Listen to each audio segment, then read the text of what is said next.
Hello, this is Awakening Talk with Danielle. And Earl. And we, as usual, are having camera difficulties. So that's awesome. So today we're going to be talking about the Kundalini Energy and Chakras. Woo-wee! So that was our requested talk for today, and that's what we're doing. So shall we start with chakra? Chakras? Yeah. Talk about chakras.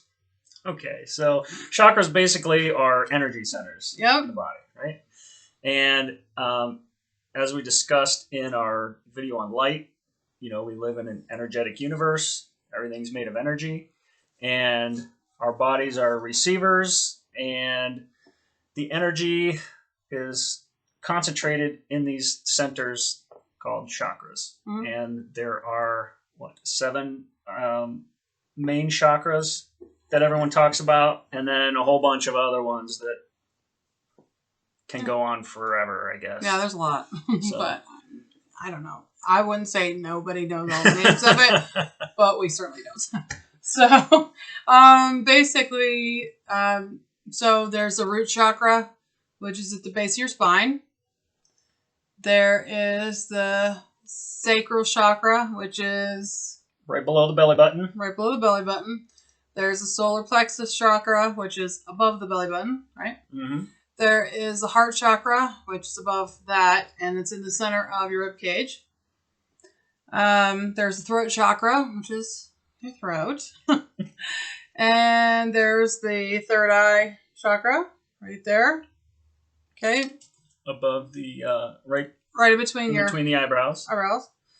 And then there's the crown. The crown chakra.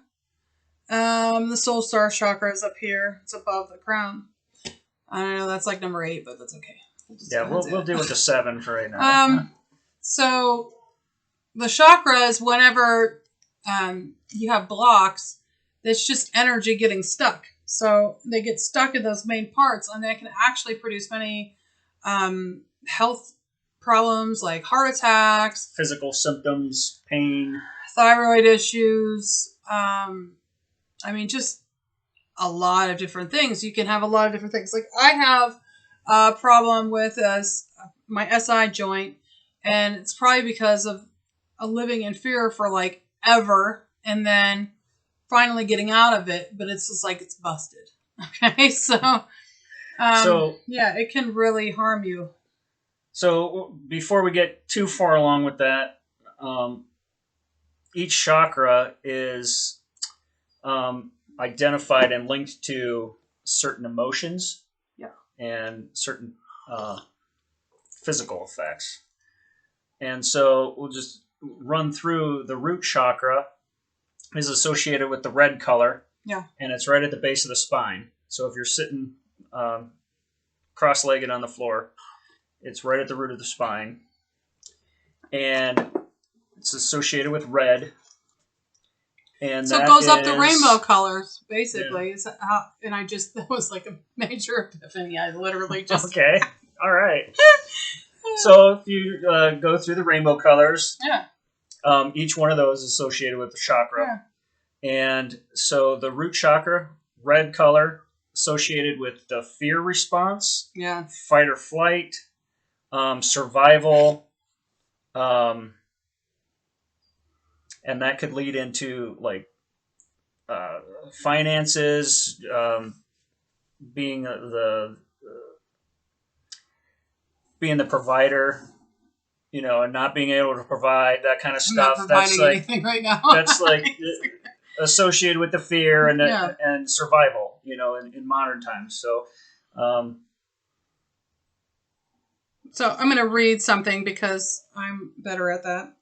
So the root chakra is the first chakra, located at the base of the spine, provides the foundation on which we build our life, representing safety, security, stability, imbalanced attributes would be scattered energies, anxieties, and fear. So that's if you have a block in the root chakra. Okay, so the next one up below the belly button is the sacral chakra. Mm-hmm. Go ahead and read that. It's orange. And the sacral chakra is the second chakra. It's located below the navel. It represents creative and sexual energies. Imbalanced attributes would be lack of or repressed creativity, sexual dysfunction, withheld intimacy, and emotional isolation. Okay. Should we just run through all of them? Sure. The solar plexus, which is the third chakra, it's located below the chest, above the belly button, represents self-esteem, pleasure, willpower, personal responsibility. Imbalanced attributes would be low self-esteem, control issues, manipulative tendencies, and misuse of power. And that's yellow. That's a yellow color. Okay. The green is the heart chakra.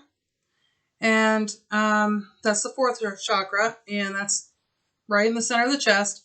It represents love, self-love, and governs our relationships.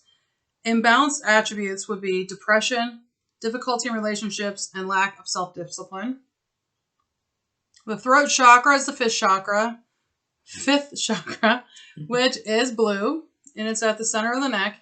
It represents the ability to speak and communicate clearly and effectively. Well, apparently mine's blocked. Imbalanced attributes would be shyness, being withdrawn, arrogance, and increased anxiety. The third eye chakra is located in the center of the forehead, between the eyebrows. Sometimes they call it the brow chakra. I've actually heard people say that. Really? Yeah, have you heard them say that? No. Okay, well maybe it's just me, but I've heard it. It's located at the center of the forehead, between the eyebrows. It represents intuition, foresight, and is driven by openness and imagination. Imbalanced attributes would be lack of direction and lack of clarity. And it's third eye chakra, and that's indigo. And the violet is the crown chakra. It's located at the top of the head. And it represents higher consciousness, divine connection. Imbalanced attributes would be cynicism, disregarding what is sacred, closed-mindedness, and disconnection with spirit.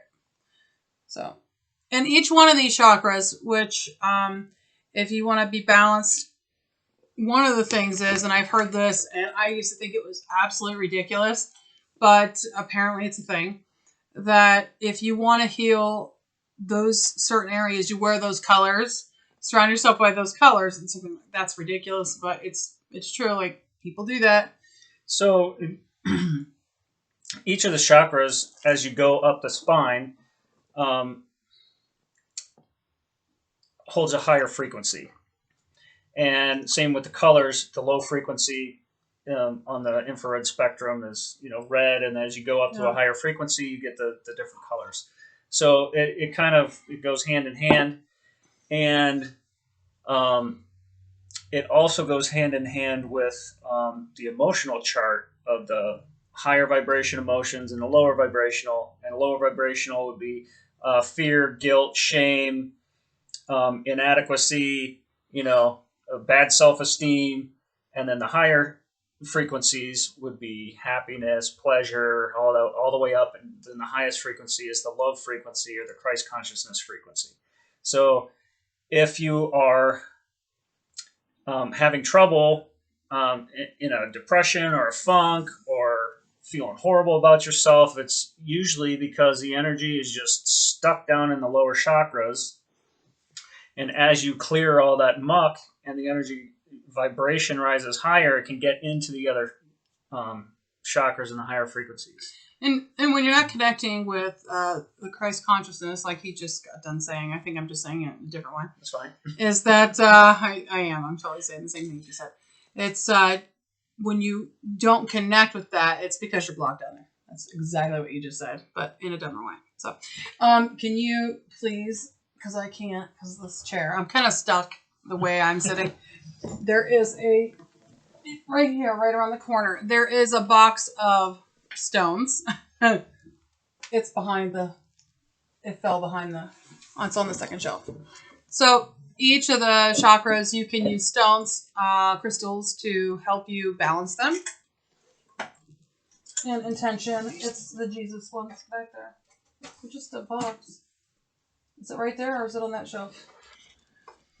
So sorry. I should have done this beforehand, but it doesn't really matter. I mean, you could just hand me some stones that are the different colors, and we can talk about this. There's a red one. So, okay, this is a red jasper.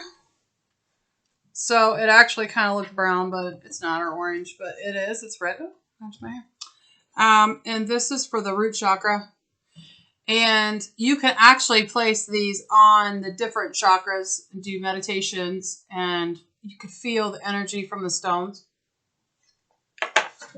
There's literally, did it fall behind the table?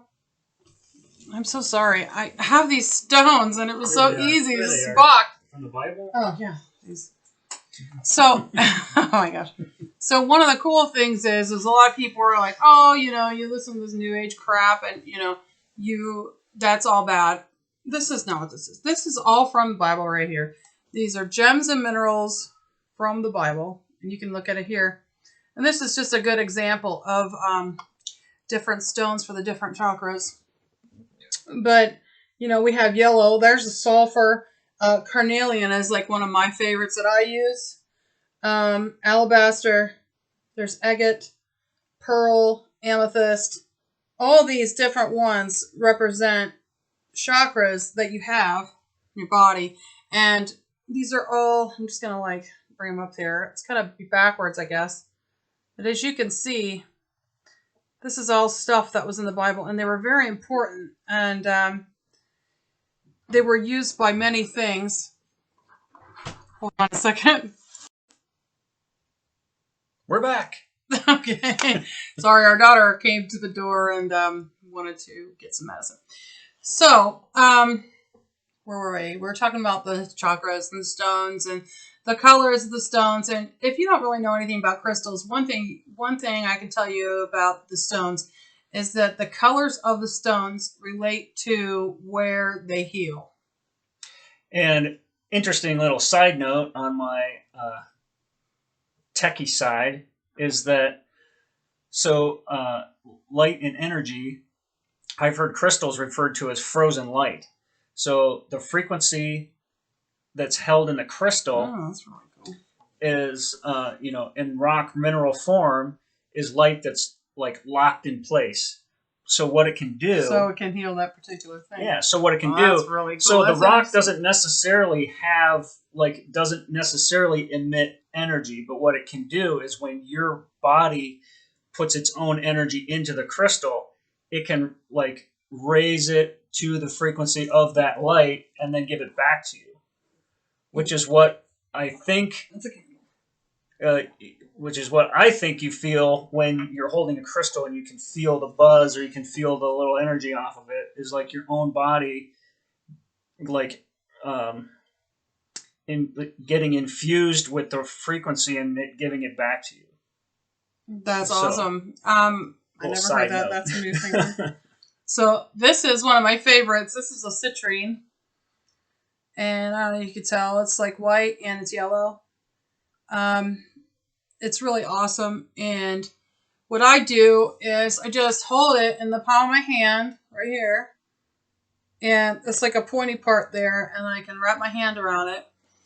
And then I hold it in my hand and I can feel the energy from the rock around my hand. So when I meditate, one of the things that's like super cool is that once I got further into meditation, I started to really feel the crystals in a different way. And it's like kind of what Earl said. What happens is the crystal would cleanse, it would take my energy and it would cleanse it and then would give it back to me. And I actually felt, I know this like sounds completely nuts, but I actually felt the energy centers in my palm, because there's chakras everywhere. And I felt the energy centers of my palm swirl like this. And I felt the energy come out of my hand and go into this while I was meditating. And I was like, whoa, that's cool. And then I felt it come out of here and go back into my palm. It was the goofiest thing. And ever since it started doing that, like it happens all the time. Now, basically when I pick it up, maybe within like 30 seconds, I feel it cleansing my energy now. I don't even have to be in meditation anymore. It just automatically does it. It cleanses it for me. So, which I thought, this was all BS. Oh, yeah. Hocus pocus. And, Danielle kept putting the the crystals in my hand, say, "Do you feel it? Do you feel it?" It's like, well, I feel that it's cold, or I feel that it's hot, or I feel, the hardness of it. She's like, "No, you're not feeling what I'm feeling." And I was like, "Well, I don't know what you're talking about." Yeah. So this went on and on and on. It's like a little slight, just when you first start to feel it, you'll feel like a little tingle. Just a tiny little tingle. It's almost like you wouldn't even know it's there. And you might think, oh, it's just my hand. And then you'll feel it just a little bit more. Just a little bit more. And then when you feel crystals, like when you go into a crystal shop or whatever, you can walk in and it almost feels like your entire body is buzzing. It's like a slight shake, your entire body. It's just like really weird, like you had a little too much coffee. So we have a giant crystal shop called The Rock Shop here in Ohio. And we would go in there. And like I said, she kept putting crystals in my hands, and I never felt anything. I was kind of a jerk about it. I'm like, yeah, whatever. You thought I was crazy. Pretty much. So those of you that think this is crazy, I was right there with you. And I'm telling you this so that you can relate to someone that thought this was BS. Okay? Yeah, he thought it was nuts. So until one time, I was doing meditation and stuff, and I got into meditation through like wanting to just improve myself and make more money, and I heard business people do that, so I started emulating this. So I was doing the meditation, but I didn't have the spiritual connection side. But one day we go into the V-Rock shop, and I get this giant rose quartz, and let me just get it real quick. The pyramid too while you're up there. Oh yeah, that's of course. Show that one. So Danielle, I found this rose quartz, and I just picked it up and I just put it in my palm like that, and kind of covered it, and just sat there for a second. All of a sudden, I felt exactly what she was talking about. That little tingle, almost like a little tinge of electricity. Yeah, like a if you've ever touched wires together, and felt that little zing on it, that little squiggle feeling, it was just the slightest little tingle, and all of a sudden I was like, "Oh my gosh!" Yeah, he's like, "It actually works." I feel it. Like, so no shit. So this was the first crystal that I felt anything with. And so I had to buy it. It's huge. It was probably, I think it was like $42, wasn't it? It was actually like 20 cents. Oh, was it? Because okay. it was imperfect. It's imperfect, yeah. Just like me, so it's good. Perfectly imperfect. But anyway, since then, we have a ton of crystals. You guys can't really see it, but there's a whole bunch, and there's like a candle up there, but there's a whole bunch of crystals on that shelf, and there are a whole bunch behind us. They're just everywhere. So anyway, if you're thinking this is BS, just give it time. Yeah. And give it a chance. Don't dismiss it right out of hand like I did. Just give it a chance. And you've probably seen a lot of these. This is a pretty big one, actually. It's a tetrahedron, a pyramid. And it has copper, gold on this side, and copper on this side. And copper is a conductor. And then it's got the colors of the chakras going up. And it's really good for meditation. This is made out of resin, and inside of it is actual crystals. I actually got this at the crystal shop in Hartville, and it really wasn't expensive. And normally these things are like $40-$50 easy, and this was only $25 just for this one. But I thought this was so pretty, and I wanted it. I couldn't stand it, so I finally got one. But anyway, that's just a little thing. But you can meditate with those, and if you do tarot, you can charge your cards, do stuff like that with them. So. Right. So, Kundalini, yeah? We get to Kundalini. Whew, so, what the heck is that? Kundalini is absolutely nuts. So, when you have the Kundalini Awakening, a lot of people want to know what that is. And I know a couple of people, actually, that have asked me about it. One in particular. So, Kundalini, I'm going to read this. There's 8 signs of a Kundalini Awakening. And I got this off the Gaia channel, okay? But it's just going to help me. I'm going to read a little bit of it and then explain my experiences, and then Earl can explain some of his. Yeah. His are different than mine. However, we're coming from a different place. Okay, so I'm feminine energy. He's masculine energy. The divine feminine is the Kundalini energy. It's this energy that rises up through you. It's basically this creative type energy that wants you to do things. Okay.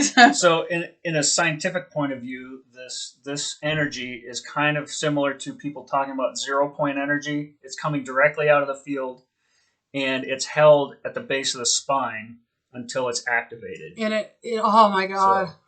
So those that don't I have know, a lot about this. like those that don't know what's going on, and all of a sudden it activates and rushes up. I've heard stories about. I didn't have this, but I've heard stories about it. So it can be very painful. Things feel okay. Here's one of the signs. Things feel as though they are falling apart. Part of the Kundalini Awakening process can look similar to a midlife crisis. So.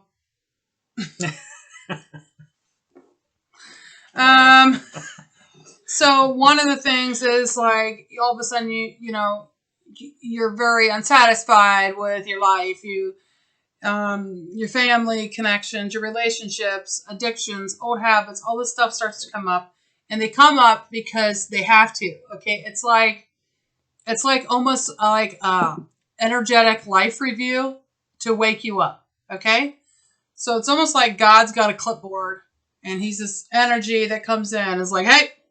Oh, you can't eat that. Oh, no, you're not going to sleep today. Oh, no, you don't like that job. You don't want that job, and you're still in that job. And because you've expressed feelings that you don't want that job, I'm going to make you hate it. So Kundalini is this force that happens to you. And it's like, it's a beginning, like this says, it's the beginning of a journey. It takes courage, discipline, and support to make it through. 2. Physical, emotional, and energetic symptoms. Some people experience physical and energetic symptoms at this point. Some can be emotional rather than physical. Anxiety, depression, despair. But many people speak of very obvious signs like shaking, visual disturbances, inability to relax, a major rush of energy, and near-death experience. So, when mine happened, I felt this. Oh my God. I had a major blockage in my root chakra, and that's where it starts. And only thing I can describe it as the worst thing ever is like somebody taking a knife and just stabbing me constantly just above my butt. And it's just like stabby, stabby, stabby, stabby, stabby. And it would like, it's like, I felt like this. Oh God, it was so awful. Oh God. And it was, when it first started, it was like, it was so, I mean, it was really bad. So if you can imagine, like, so if anybody's ever had like gallbladder stones or, any kind of blockage, you could imagine a force trying to push past something and then getting stuck and causing pain, but it's energetic. Like you're trying to birth a baby in your spine, women. There you go. That's what mine was like. It was like the most disturbing thing ever. And I had no idea what was happening. And there really wasn't anything like... It was funny because the people that I listen to now all went through it around the same time I did. So oh God, it was so at the awful. time, you thought it was what, back pain? I didn't know what the hell it was. You're going to a chiropractor. You're trying to figure out what this pain was. Right? So I had this horrible. Okay, so my brother died, and I was already going through this like massive depression. And as I was going through that, I thought that the depression was like making my body hurt. So because I was so depressed, and now I get like, when I get depressed, like I gain weight, I get like just like basically where I don't want to do anything. I know there's a lot of people get like that, but I mean, it's like nothing. Barely wanted to even breathe because it would take too much oxygen for me to handle it. That kind of thing. It was so bad I couldn't get out of it. So I thought like, I wasn't getting up, I wasn't walking, I wasn't doing anything. So I thought, okay, this is why my body hurts. And I was sitting on the couch a lot, but I'm a writer, so I would sit down in a chair all day and write, and I never had pain like this, ever. And it was so bad. It just honestly felt, oh God, it was so horrible. I actually went to a chiropractor, and And I was just telling him, I was like, I don't care what you do, just get this pain out of here. And, you know, he would like put the TENS unit on my back. And it's like, it almost felt like a little bit like could be helped, but it never healed itself. It was just always bad. And I thought, how long did that go on? 3 years. 3 years. 3 years of how, because I had no idea. I did not know what to do. Like, I had no clue what to do. Like, how it, like, it let up a little bit, but it wasn't enough where it was gone. Like, it's gone now.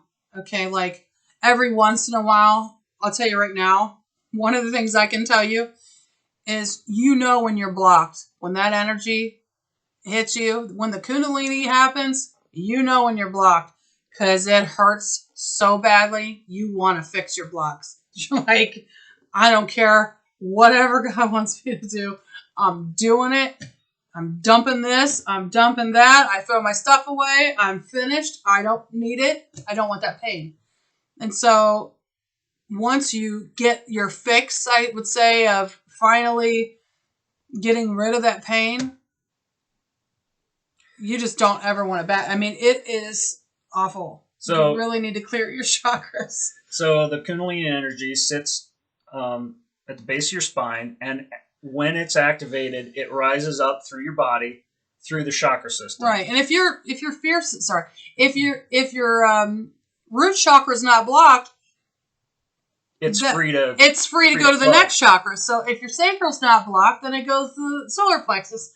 It goes to the heart. It goes to the throat. It goes to the third eye. It goes to the crown, etc. It just keeps going up. And whenever it's freed and it's able to go up, that's when it's like, that's the awakening. This is part of the awakening process, okay? It's going up. You're clearing out your chakras. You're clearing your blocks. And it'll keep going because you have tons of blocks to uncover. You have blocks from childhood, from past birth. Childhood trauma. Past lives.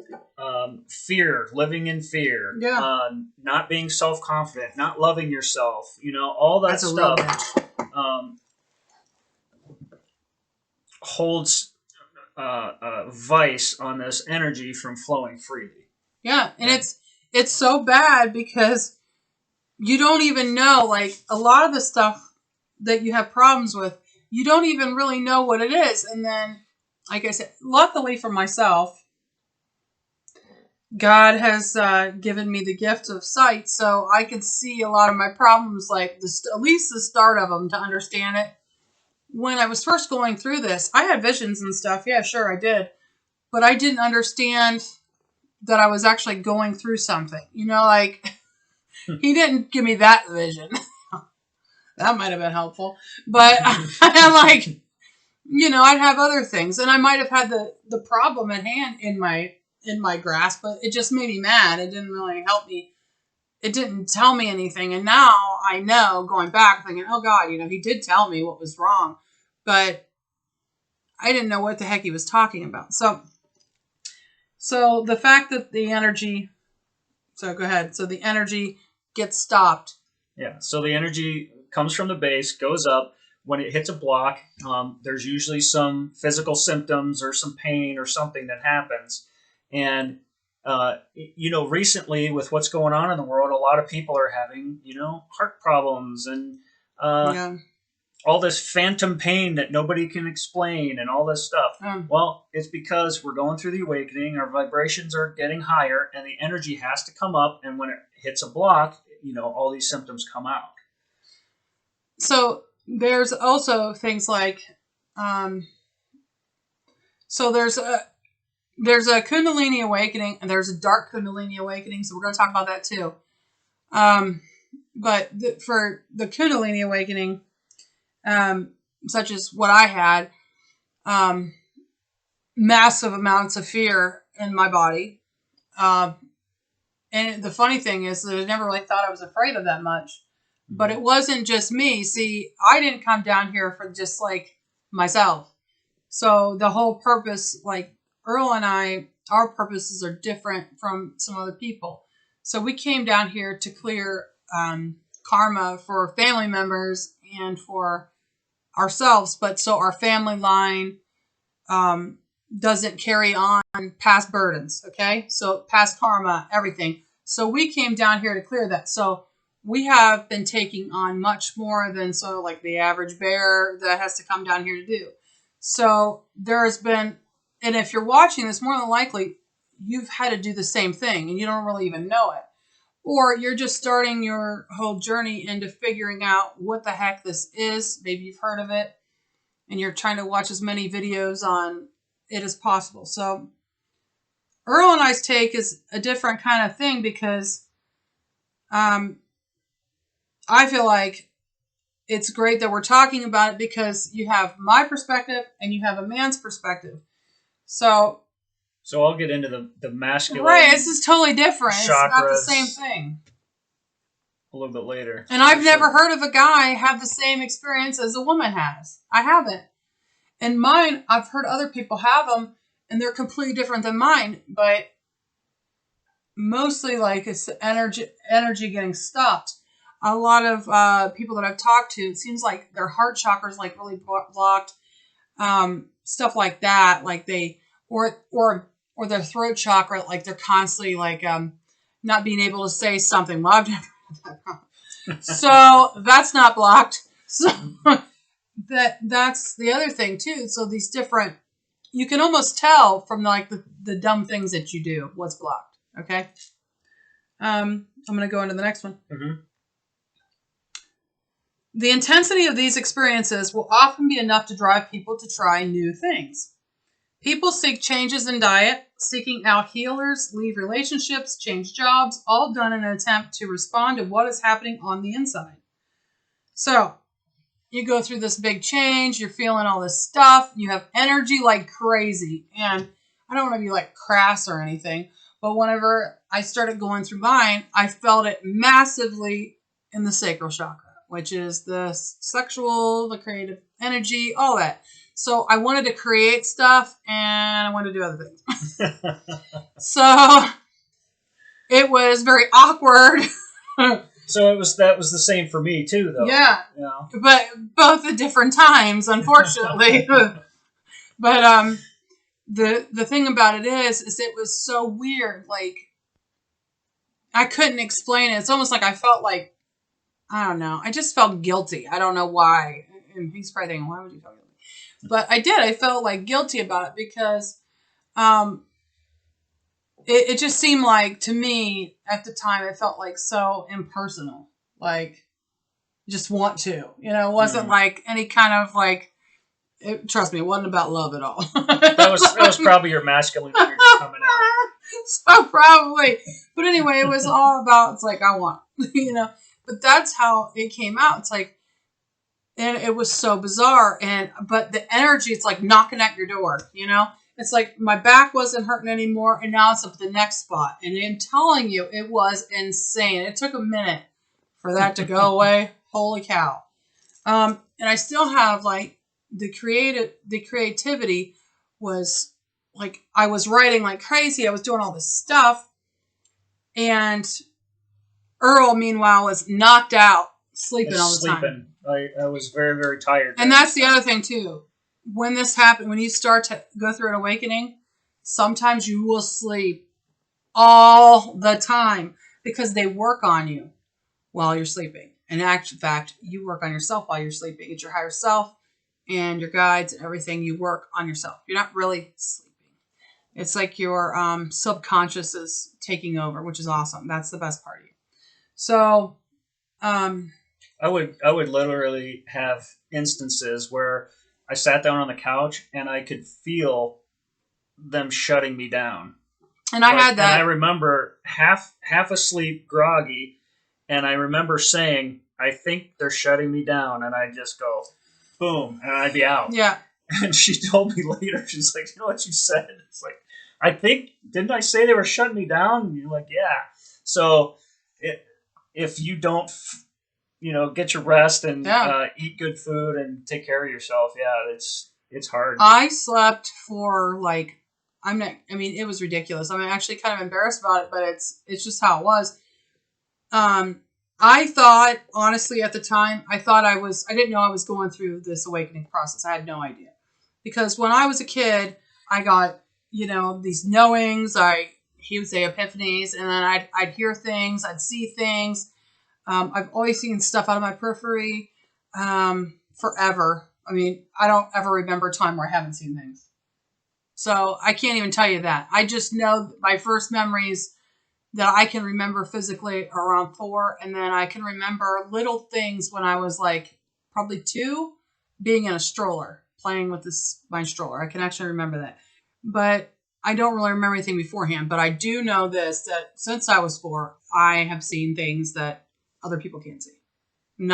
Shouldn't say other people, but not all people can see. So I was very open to it. But after my brother passed away, I was in 2016. I will tell you this. In 2012, I started going through this whole weird thing where I knew that something was going to happen. And I thought, okay, this is it. So I actually went out and I made this big book. I was printing things out, like how to survive, how to build this is crazy stuff. Like doomsday prepping stuff. I did, but yeah. I how to build like what the heck? A windmill, how to like find water, places don't have water. I mean, it was nuts. I had a whole bunch of stuff. So it was this overwhelming just feeling that I really felt like the end was near. Well, I did. I felt like it was the end of the world. I really did. And it wasn't because of the news. I couldn't care less about the news. I don't have regular TV. I don't even watch it. But it was because inside of me, something said, this is it. And the funny thing is that's when they predicted that something we were supposed to go through this the first time. So it was sort of my wake up call. 2013 or 14, I think it was 2013, was the first time I ever held a crystal. Some lady at this Comic-Con I went to, she's like talking about how she felt this rock. And I thought, this is so weird. And so I was like, let me see. And I put it in my hand. I'm not kidding you, that damn thing practically jumped out of my hand. I felt it all over. And I thought, oh my God. So I bought it. I'm so excited. I'm telling him, oh my gosh, I bought this rock. He was like, it's like a jumping bean. And I bring it home and he's like, Danielle. Oh, Danielle, you crazy little thing. There's nothing here. And I'm just like, okay. And then I thought, I guess I'm nuts. Anyway, so then later on a side note, as you're going through this, you probably will have lots of friends and family that think you're nuts, or you're going through, a complete change. You're not yourself. Foods will start making you sick that you liked before. It is. It sounds crazy. It really sucks because I've gone this like weight fluctuation because now I'm allergic to gluten. So unfortunately, I love gluten and I blow up like a pancake. Hence my face. So I don't know how to work it yet. But the other issue is this. We started going through all this stuff, right? And so he's going through. We don't know. I don't even know if he's going through anything. My brother passes away.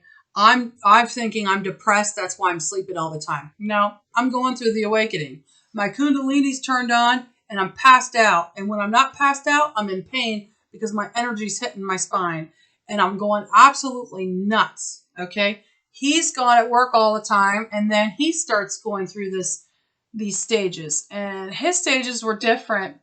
Because I'll be honest with you, never in my life have I ever cared about money. I couldn't care less. I really couldn't. But he was always kind of worried about finances. Which drove me crazy. Right. Because you have to have $5,000 in the bank for this and $10,000 for, backup. And if you don't, what if this happens? What if, Yeah, I didn't care. I figured it'd come. And, she's just like, oh, don't worry about it.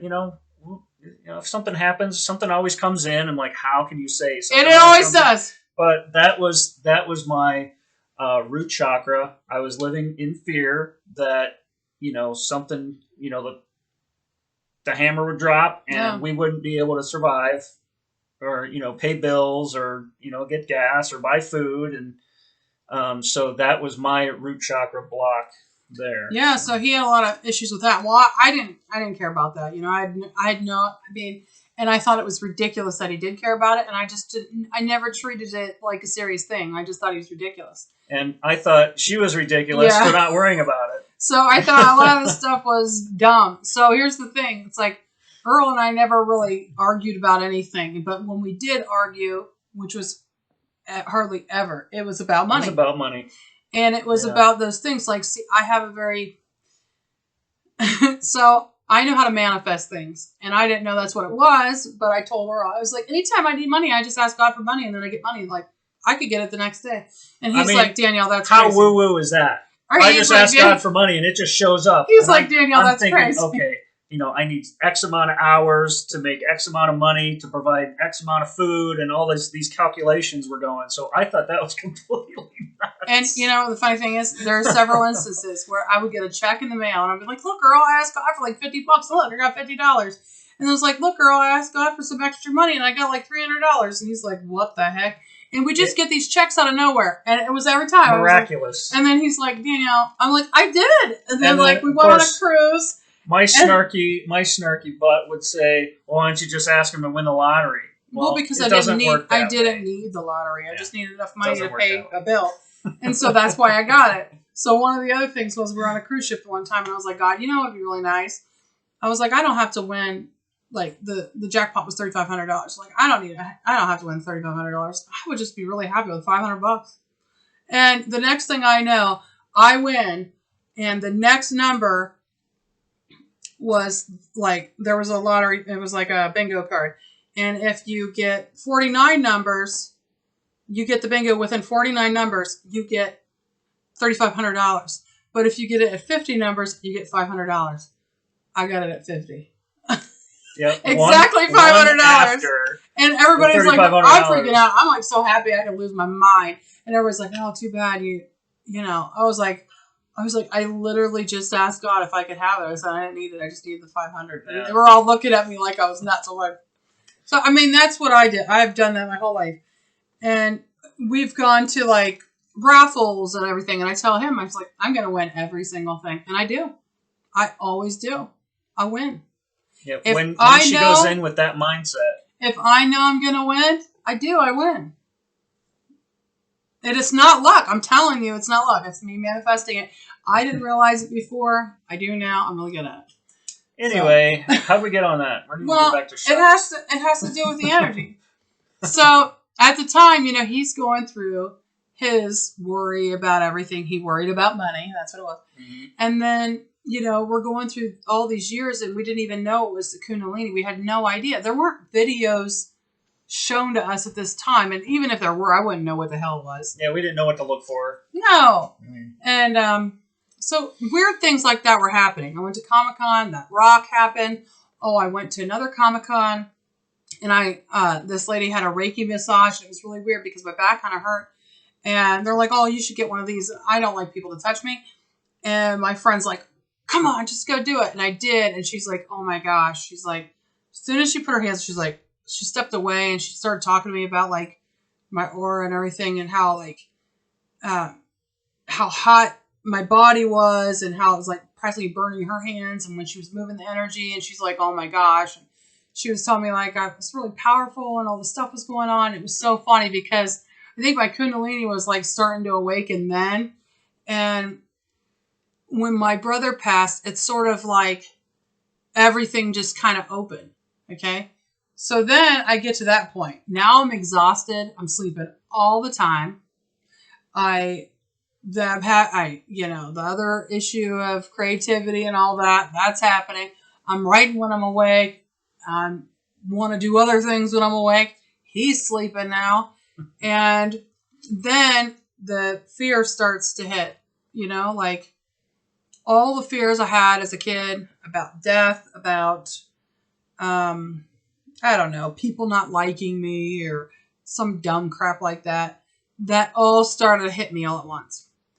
And once I started to let it go, once I let the fear of death go, that grip, it's just like, it was like tight. It's like almost like it had the knife in my spine. I was holding on.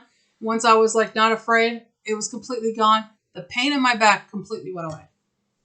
So that was the first chakra. So it's insane how it works. So I kind of like to bring this to a 9,000 foot level. The controllers of the world right now have been keeping us in a lower frequency, which blocks the higher three chakras. It keeps all our energy from the solar plexus, sacral, and root stuck. They scare us and keep us in fear. They work us to death, afraid that we won't make a living, right? Afraid that we can't provide for our kids, okay? They bombard us with sexual images and, sex sells everything, sacral chakra. And they make you feel bad about yourself because you don't look like all the celebrities and you don't have enough money and the good people are all beautiful and so it leads into a lot of self-doubt, self-hate, depression, and all that stuff. That's the lower 3 chakras, okay? And I was stuck there, and most of the males on the planet, I'll speak from the masculine side, is stuck in this self-esteem is based on sexual partners. Self-esteem is based on how much money you have. Self-esteem is based on all those lower chakra values. And so that's what makes the masculine side in society today feel good about themselves. Okay? Sexual conquests, how your body looks compared to others, how much money you have to provide or to buy toys or whatever. Those are the lower 3 chakras. Society is geared right now to keep us stuck there. And I was having a lot of trouble. Part of my Kundalini Awakening was battling all those things within myself. Okay? Not being good enough. All those things I just talked about. So when I started clearing out the blocks, which I think we should do a whole separate video because we go forever. When those released and I finally got past those lower 3 chakras and my heart chakra opened, there was this flood of relief. And so I'll tell you a story about this. When you're stuck in those lower 3 chakras, and if you see a person that you're attracted to, that energy cannot go up to the heart space, so it gets stuck in the sacral, which starts the movie reel of sexual experiences, okay? And in my case, because I knew it was morally wrong, I would suppress all that back and just forget about it. Well, all that got squashed and squished and mashed down into the lower 3 chakras in this jumbled mass of block, okay? And so after the heart chakra opening, when an attractive person comes by, and I do this with intention, conscious intention, and you start the sacral chakra fires up, and you start thinking sexual thoughts. You can intend to bring that energy up into your heart space, and when that energy draws up into your heart space, the feminine energy, which is nurturing, wishing well for others and things like that, you can send these people that you just walk by all this nurturing love from your heart chakra, and all of a sudden the images aren't sexual anymore. They're like wishing someone well, like imagining someone going home to their family and surrounded by love, and all these like Hallmark style moments that are just happy, and you're just sending these happiness. And so the pictures turn from sexual into like just really happy, like loving stuff. Okay. And as a male, it was a big difference than just suppressing all those things because I'm married and I can't think that way. And, the Bible says it's bad, even though we'll get into that later. But, all those things that were programmed into the male psyche and, what society is programming into the males, the feminine energy comes up and you can just have these wonderful high vibration experiences, and it makes you smile, it makes you happy because you're imagining everyone else happy, and it's just a different movie playing in your head. Yeah. So good. So the next one is increase sensitivity to external things like food, media, people, and places. So When you start to go through your awakening process, you may start to realize that you can't really be around other people that often. Because when you start to get around other people, you start to notice and like sort of nitpick everything whenever you're going through this.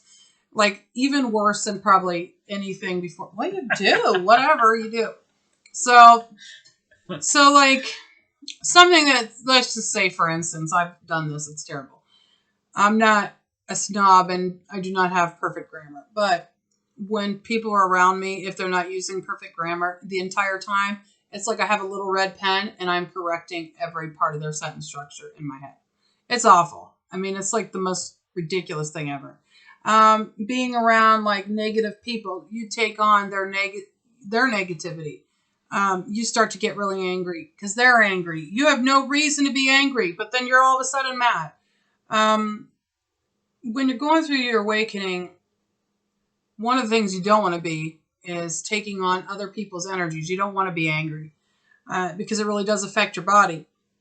The food that you eat, you start to get like sensitive to thinking about animals. Like, oh, should I eat that animal? Or, man, it's like one of the things that we changed was like we were eating the white eggs from the grocery store. Well, now we eat the brown eggs, the cage-free. And we've got to make sure the chickens are like, free range chicken, and free range. And it like drove us crazy. And like I stopped basically eating red meat for like the longest time. And now it's like if I do eat it, it's gonna be grass fed. It's gonna be organic, free range, all of that. And it's a big change. Because every once in a while it feels like you really do need the meat. Because I've gone completely. You probably call it vegan, maybe like. I've gone completely vegan. I didn't have eggs. I didn't have chicken. I didn't have anything. And then, I've done that. And then all of a sudden, it's like it's put into my head. You have to have a hamburger. It's like you have to. And it's like, okay. It's like, it almost just felt like so awful. Like, I remember crying about it. Like, and I mean, I used to eat steak all the time. I love steak. Steak's like my favorite. And I haven't had a steak. I don't even know how long it's been since I had a steak. A long time. Oh my gosh. Yeah. I think I had one this past year just because we did HelloFresh. But then the funny thing is, I probably hadn't had one for 3 years before that. So there's patterns that you start to go through. Like, I started understanding that I no longer needed medicine of any kind. Oh, yeah. That was a huge one. I have not had anything like so much as an ibuprofen since 2017. Well, you went through such a long period of time with that pain that couldn't be explained. Yeah. And so you're medicating with ibuprofen. Yeah. I was taking like 8 ibuprofen a day just to get rid of that back pain. And then I would continue even then sometimes I went to 12 just to get rid of it. But we were buying like packages and packages. And I didn't care because I was like, it's the only thing that works. I'm taking it. It's so bad for you. So it was just like one day it was like, no, you're not taking that. I was like, okay.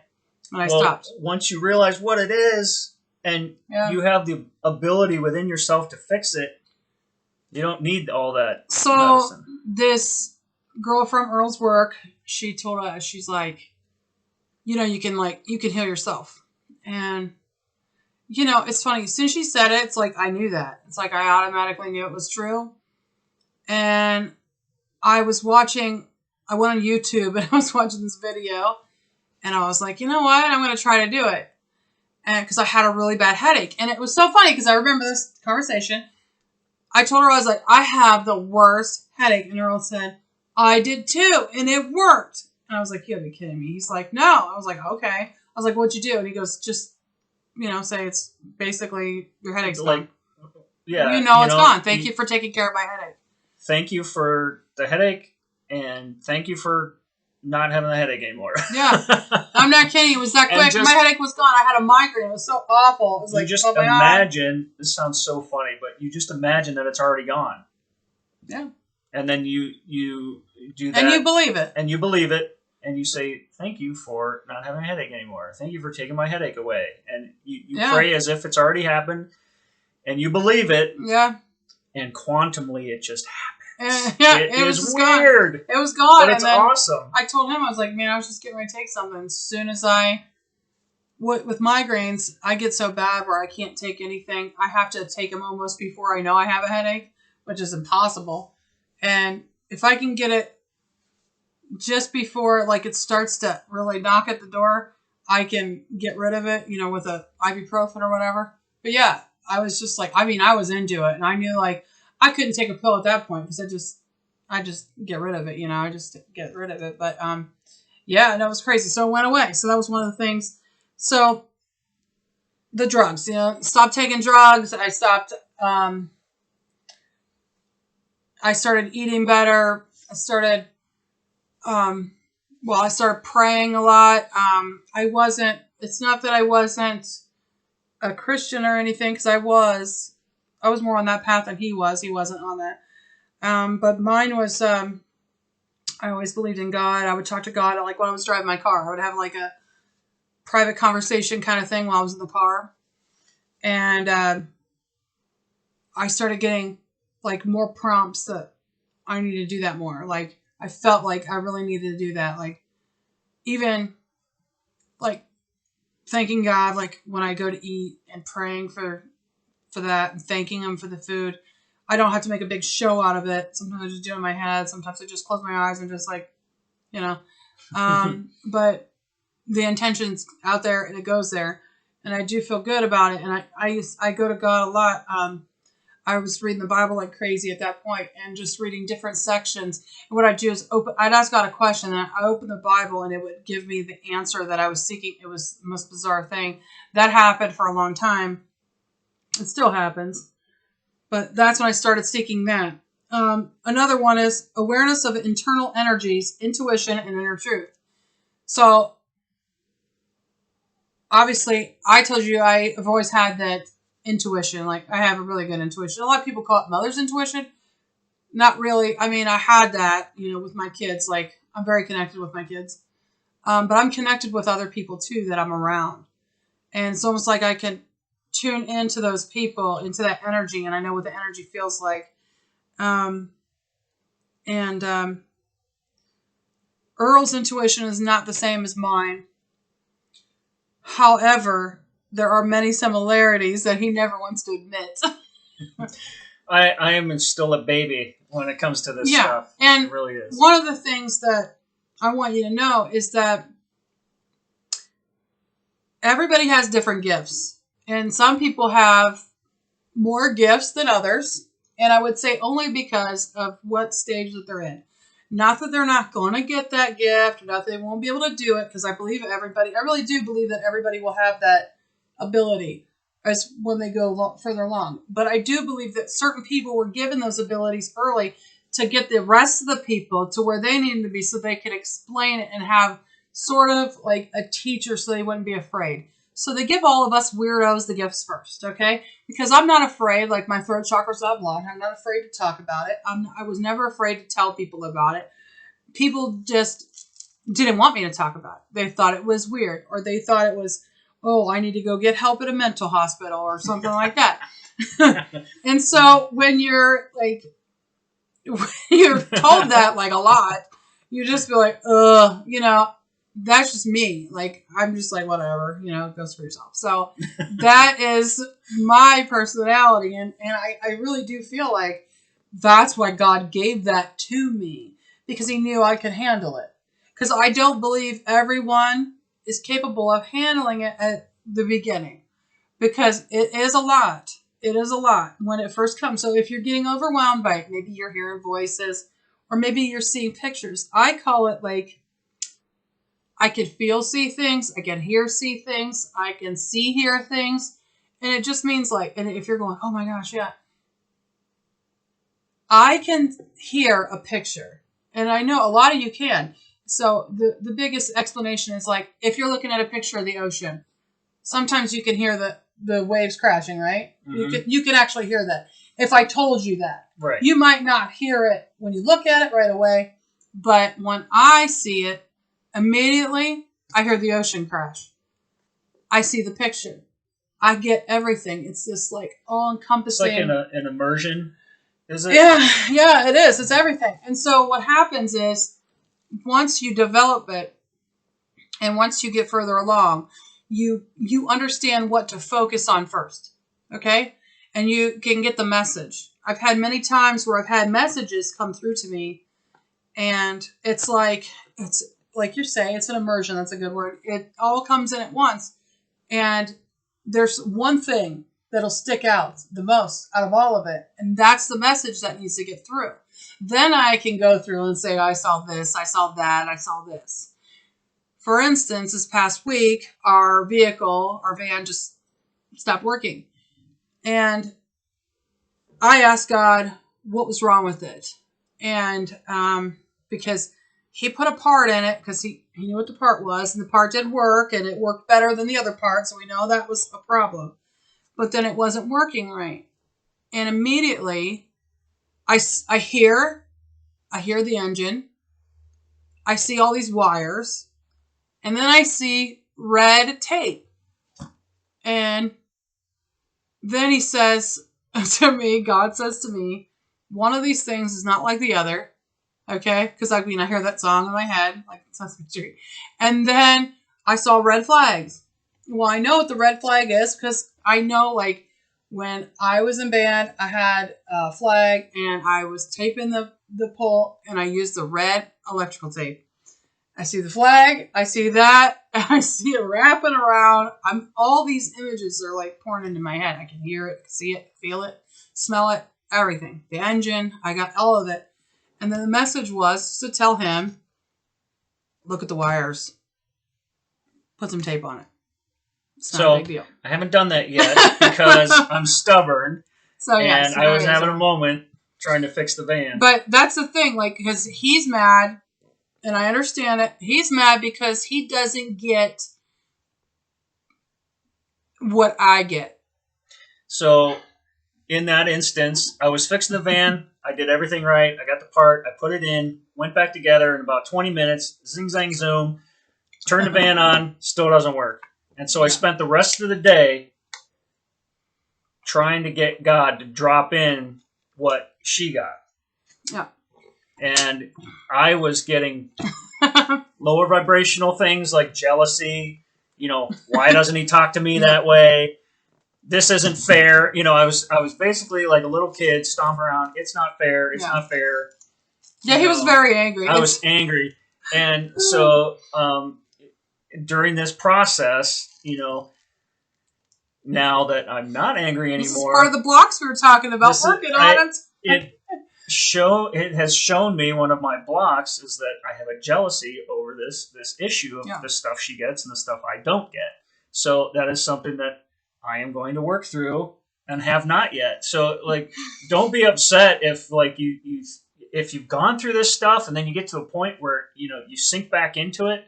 It's because it happens all the time. And you go through all these steps. Everybody does. I've gone through it too. I was angry the other day. I wanted to chop somebody's head off. So what happens is once you start going through all this stuff, it's so easy to see other people's blocks. Like, I know what his blocks are. I see him like a mile away. It's like he's got a flag and he's standing there. Hey, look at me. And usually I can see hers and I'm like, you gonna work on that? Yeah, he's a dick about it. So, and then she's like, "Yes, darn it." Yeah, I mean, I don't want. See, when you first start out, I don't know. It's like, it's funny because I never really denied anything. I just was like, "Fuck it, I'm gonna do it because I don't want to have any pain." Once I got rid of the fear part, I was like, "No, I will do whatever it takes." Well, that's to get cool. rid of. Once you figure it out, it's like, okay, I got to go work on that. I know. And then you just dive in and get it done. So a lot of people go through the denial phase for a long time. Not me, man. I was like, I'm not going through that back pain again. I'm doing it because I'm like, God is after me. And I do fear God in that way. That's the fear of God. It's not the scary thing. I'm like, God is helping me, but I don't want him to help there. I want to be done. So I want to get out. That's the ego too. So when you start going through these blocks, and you start releasing this, the energy keeps moving up. And the energy is great. It moves up and it's clean. It's beautiful. And you feel so good. Look, I'm glowing. And it's just so good. It feels amazing. And you're happy. And you want everybody to be happy. You want everybody to feel this good. And then and then stuck again. And then you got to go, and you got to work on that. And then you know where it is. Okay, it's a heart chakra. Then you look up heart chakra. What's the heart chakra problems? And you think about it. And then you can ask God. And other people get things different ways. Earl calls them epiphanies. It's funny because it's like, he's like, I got an epiphany today. And when it first started happening, I can't tell you how, like, over the moon I was that he finally got something, because honestly, I was so happy because I only know a few people that have gone through any of this, and he was like such a cynic. So for him to get it, it was like, oh, thank God. And he's like, it's just like you said, the hearing and the seeing. And I was like, yeah, it is, isn't it? And he's like, yeah. I was like, it's like you're frustrated too, because you're like, after all these years, finally somebody, and then it's him. And then he's the one that's been calling me crazy for the like 20 years. And then it's just like, you wish that he would see, and you're like, oh, I wish he would see. And then he finally does, and then you're just happy for him. So that really sucked. Aww. So it started with me. I've always had these gut instincts and things like that. And if you just follow that feeling of like, you just know something's wrong or something's right. And for me, like in my career, if they hand me a blueprint, automatically I can start seeing in my mind, the manpower I have and how to, set tasks, and it all kind of just forms in my mind. So that's one style, like epiphany, that I've always had, and I didn't know it was a spiritual gift. But going through this stuff, that's one of my particular gifts that works really well for me. Gut instincts when you're reading through information. It's basically intuition for us ladies. Intuition, here. And if you're reading through information and you're like, no, that's wrong. No, that's wrong, and then you see something and it just feels right. That's how your intuition works, and how you start getting messages, from the creator and from your angel guides and your higher self, or whatever you want to call it. It's just that tingling knowing that something's right, that something's wrong. If something feels icky, if something feels amazing, if you're going after something with your lower chakras and it's like a lustful thing, that feeling feels lower vibrational, and you can start identifying, what feels low, what feels high, what is, Yeah. And it does feel, it all feels different. So like the things that I had happening for me all my whole life, I've been going through the awakening process for a very long time, very slow time. And so what I was telling him was like, you're pretty lucky because it's going pretty fast for you. I mean, I've had this since I was 4, and you're kind of speeding along. It's like, not fast enough.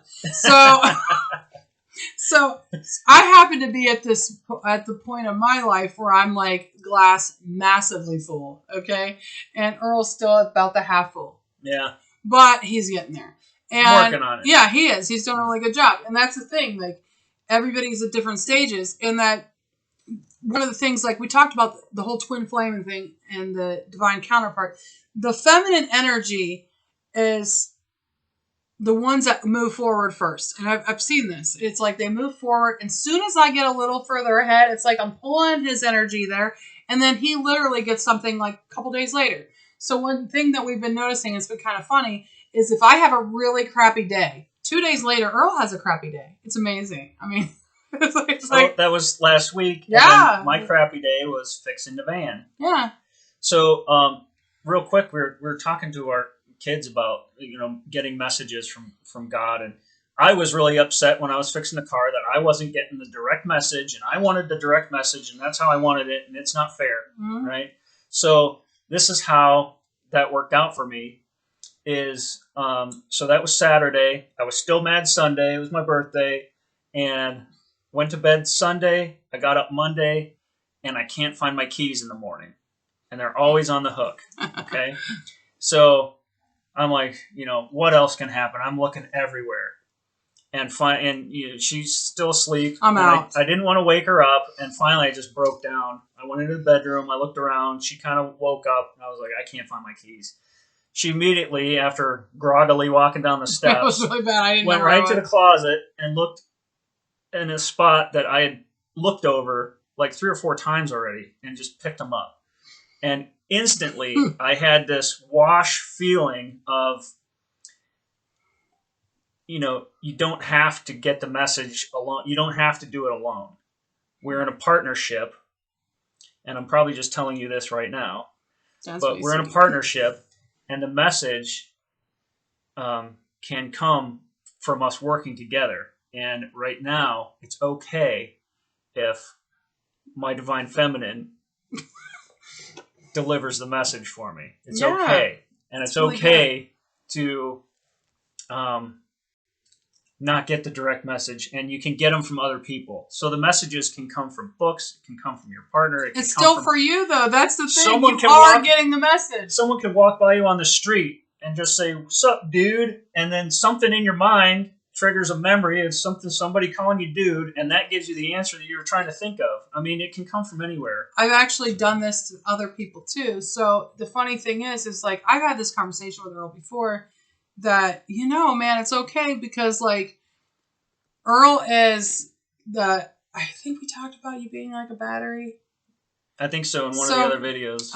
Earl's like the battery, so he like powers me up. It sounds weird, but when I'm around him, I get more downloads. Like, I get all this information, I understand. And then like the funny thing is, like, one of the things is I'm not dumb. I say this a lot, but I'm not dumb, but Earl has a way of understanding things in a completely amazing way that's completely different from mine. So mine's sort of an abstract way of thinking. And so when he has a rough time with his smart analytical brain, he talks to me, and I'll say something completely off the wall and be like, oh my God, yeah, that makes sense. And it's the same thing with me. So I think like a nut probably. And then whenever he says something, I'll be like, oh my gosh, that makes a lot of sense. So, but when I'm around him, I get more things coming in, and then we can talk about it, and we both have things to add to it.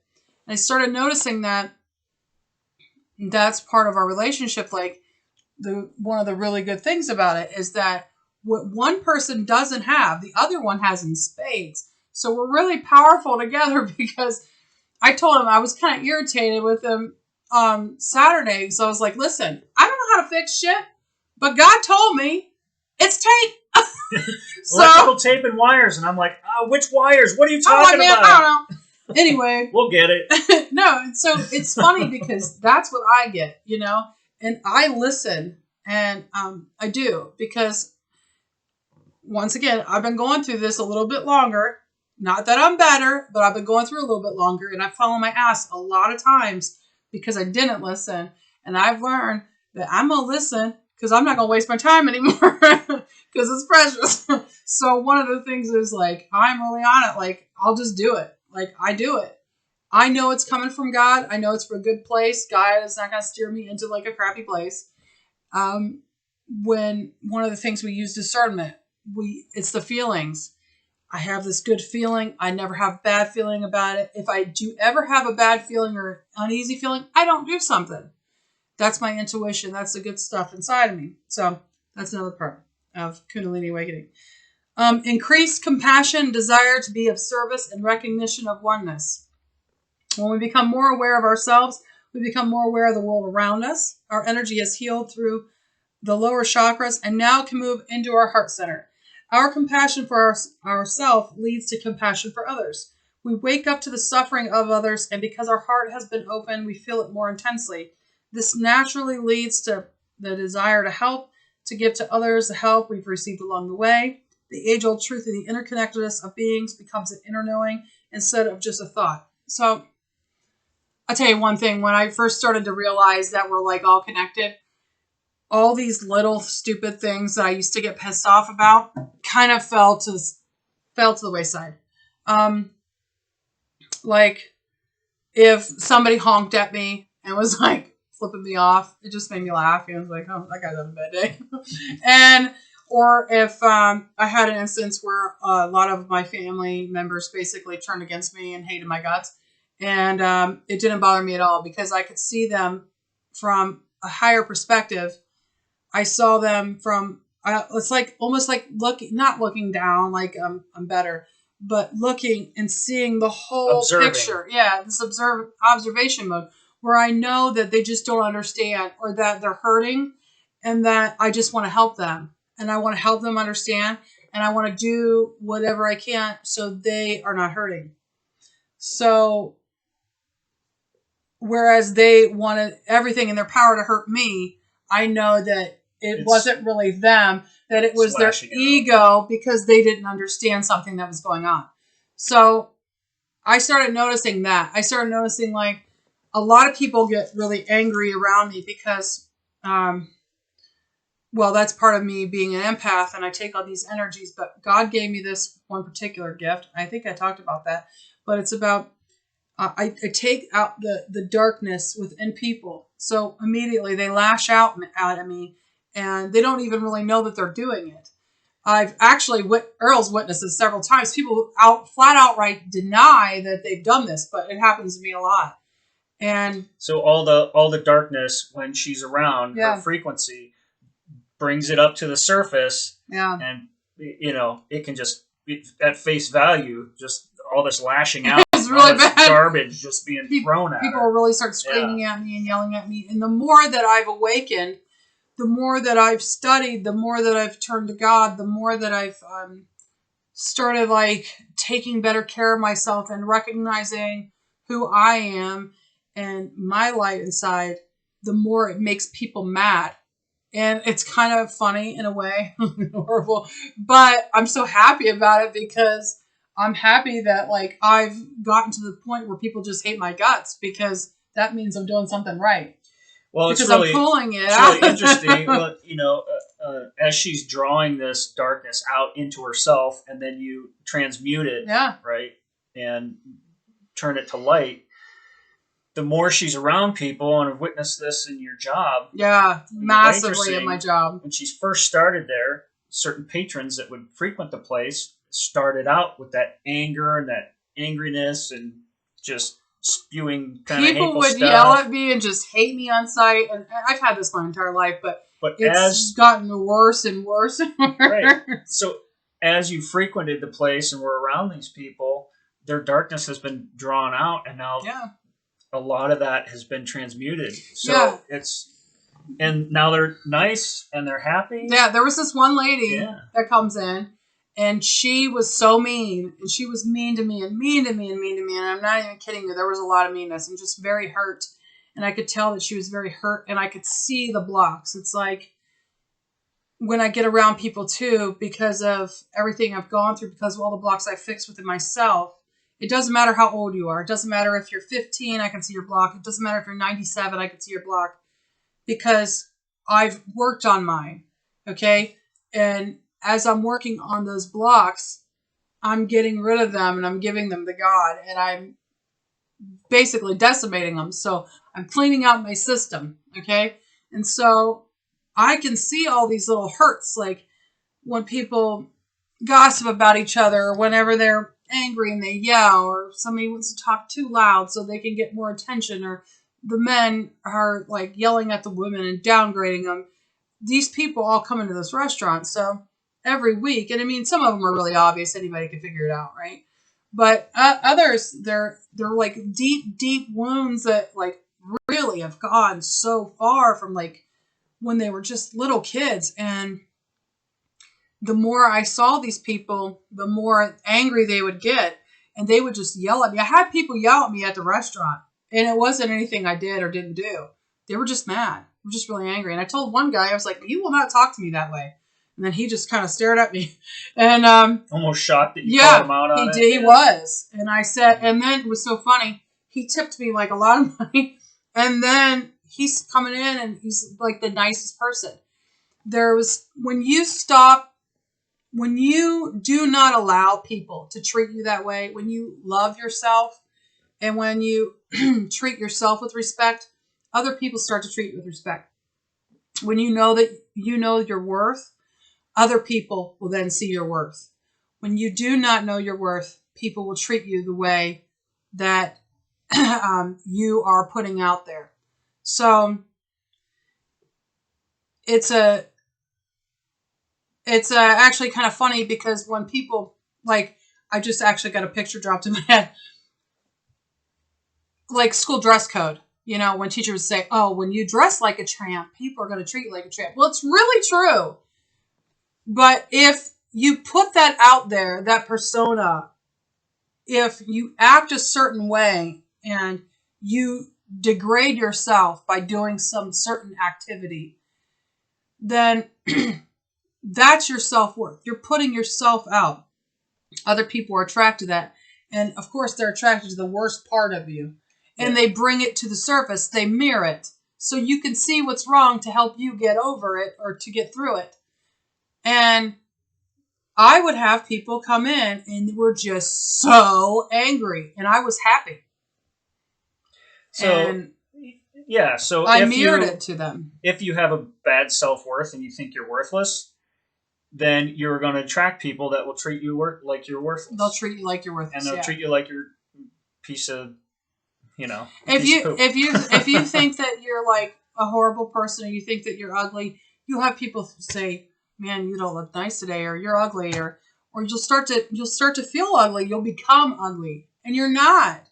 And I really had a bad opinion about myself.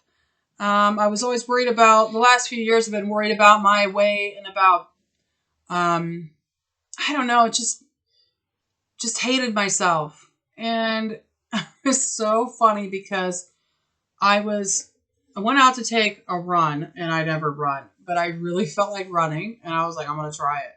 So I did. I put my headphones in, and I was running, and I'm like, I can't believe I actually made it. I was like shocked. And anyway, I got up to the top of the hill, and I was going into the living room, and I was like still upset, and I was like getting all these like pictures in my head. And I asked God, I was like, what the heck? Why can't, I was complaining because I had some friendships that just sucked. And then I had like people that, family that I'm getting treated horribly by. I have no good opinion on myself at all. And I was just really frustrated. And then all of a sudden, I'm not even kidding you, I wasn't playing it. My music turned on in my headphones.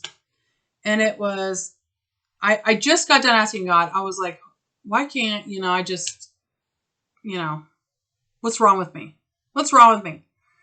And the song I Love Me came on, and it was, why do I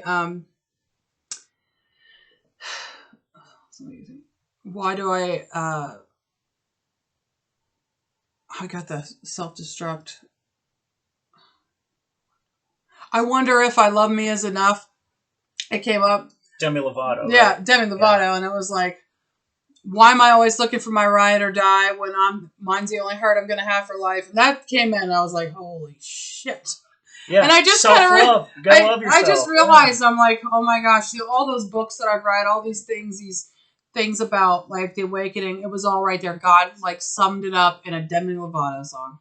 And it was perfect. You should listen to it. It's a fantastic song. It is a really good song. It's catchy. But yeah, I mean, it was, and it was, that was the answer I needed. And so I started listening to the lyrics of that song, and I started thinking about it. You know what? You're right. Why am I always looking for a ride or die? I mean, why? I don't need that. I've got me. With friendships, with family, with, looking for the relationships, outside. Looking from the outside to tell you your self-worth when it has to come from inside. Yeah, and then I started thinking about it. I'm like, I don't need that. And then, I don't know, something in my brain just clicked, and then it was gone. And then I released a block, and then everything was great for a while again. So this is getting kind of lengthy. Do you want to talk about... We're on the 8th one. We're on the 8th one now. Sense of purpose and destiny. Good one. The final indication of the Kundalini Awakening is a growing sense of purpose. The master of Kundalini Yoga, Yogi Bhajan, probably said that wrong, called it destiny. When we have worked on ourselves to heal our past, when we know the tools to clear the energy in our body on a regular basis, and when we have made a connection to our heart and soul, we are ready to deliver our destiny. Well, we're doing great. Man.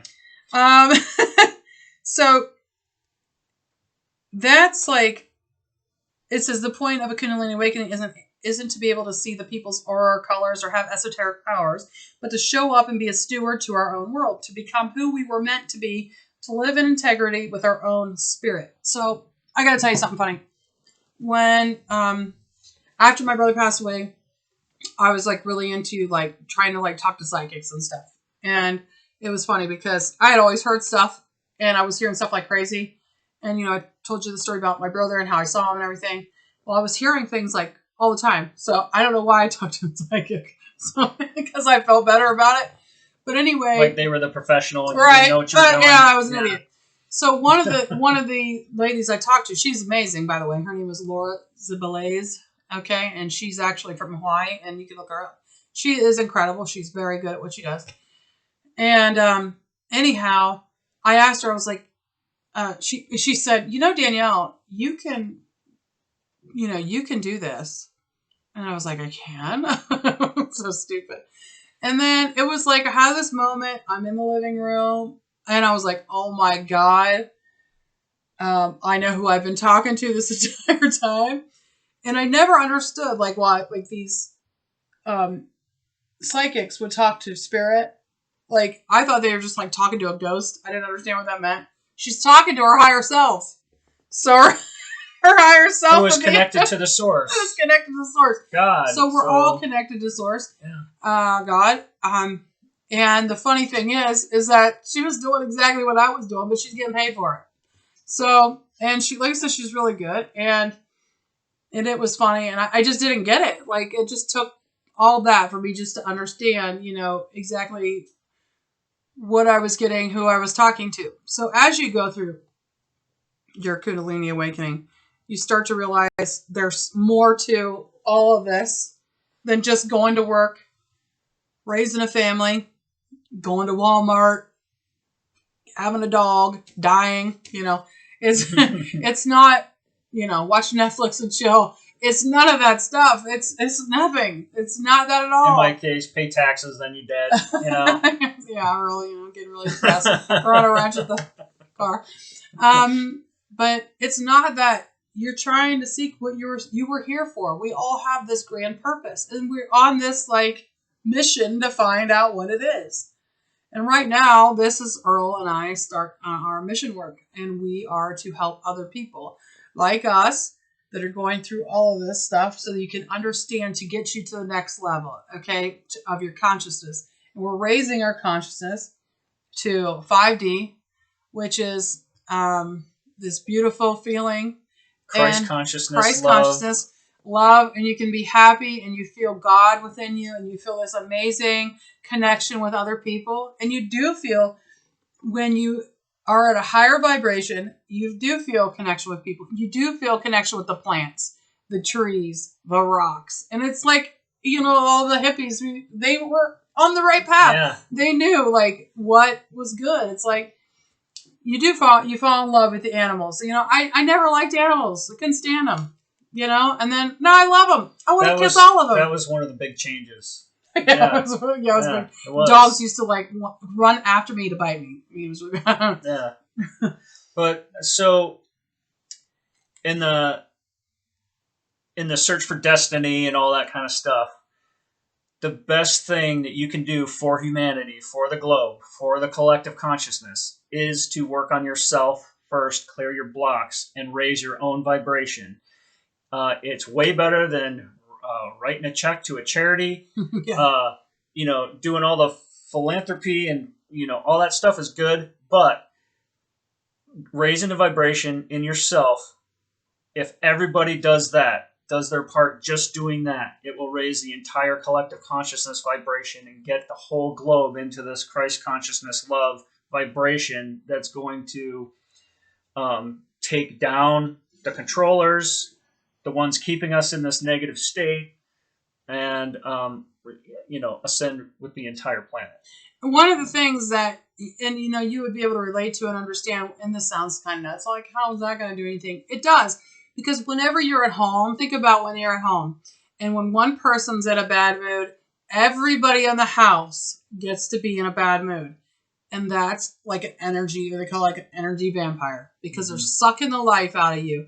And if everybody in this world would turn off the news and stop listening to all the negativity and just for one freaking moment be happy, the vibration, everything would be enough to move everybody up and everybody would be happy.